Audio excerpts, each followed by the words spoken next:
چې لاړې کعبې ته که انسان وي هم انسان نشوي او پس د کعبې نه هم په لاره د ایمان نشوي. لاړې کعبې ته که انسان وي هم انسان نشوي پس د کعبې نه هم په لاره د ایمان نشوي. یو خوا دې وینه د خپل رور اوس که پروا نه لرې بل خوا په دومره ناروا زره ستومان نشوي. واه واه دا دوباره وایه. یو خوا دې وینه د خپل رور اوس که پروا نه لرې بل خوا په دومره ناروا زره ستومان نشوي. تا خېټه لویه که تا وخوړه تا بس ونه وې. تا خېټه لویه که تا وخوړه تا بس ونه وې.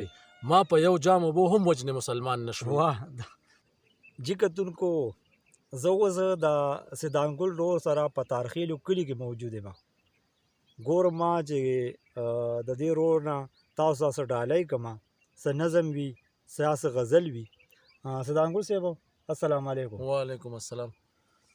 تاسو ګرانو کتونکو دا څه داسې اوس نظم څه داسې غزل څه شعر سره شته چې ملکو کتونکو ته یې ډالۍ کړي؟ او جشته دی خالد بھائی بالکل تاسو ته ډالۍ کومه. په حاجي صاحب ډېر په معذرت دا خبره کوم ځکه حج ته تلل او دا اعزاز حاصلول دا ډېر زیات لوی اعزاز دی. په حیثیت یو مسلمان ډېر لوی اعزاز دی که نه جي.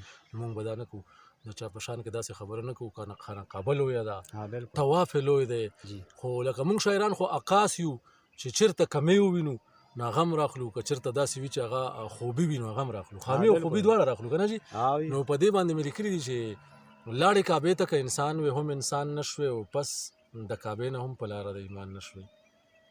لاړې کعبې ته که انسان وي هم انسان نشوي پس د کعبې نه هم په لاره د ایمان نشوي.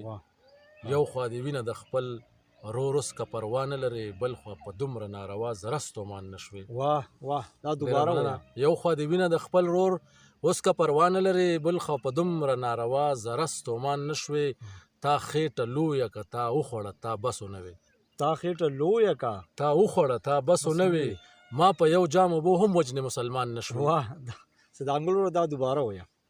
تا خېټه لویه که تا وخوړه تا بس ونه وې. ما په یو جام اوبو هم وجنې مسلمان نشوي. زه خو حیران یم چې دا ستا درندګي ووینم. زه خو حیران یم چې دا ستا درندګي ووینم. زه خو حیران شم چې دا ستا درندګي ووینم. ته څنګه انسان یې چې په ټول عمر حیران نشوې. واه دا دوباره ته وایه. ډېره مننه. زه خو حیران شم چې دا ستا درندګي ووینم. ته څنګه انسان یې چې په ټول عمر حیران نشوې. ځان له تسبیح ځان له سجدې ځان له بستی تنها. خالد صاحب ځان له تسبیح ځان له تسبیح ځان له سجدې ځان له بستی تنها که د مظلوم د فریادونو ترجمان نشوي. واه واه ډېره مننه. دا دوباره وایه. دا دوباره ځان له تسبیح ځان له سجدې ځان له بستی تنها که د مظلوم د فریادونو ترجمان نشوي. لاړې کعبې ته که انسان وي هم انسان نشوي پس د کعبې نه هم په لاره د ایمان نشوي. ډېره مننه.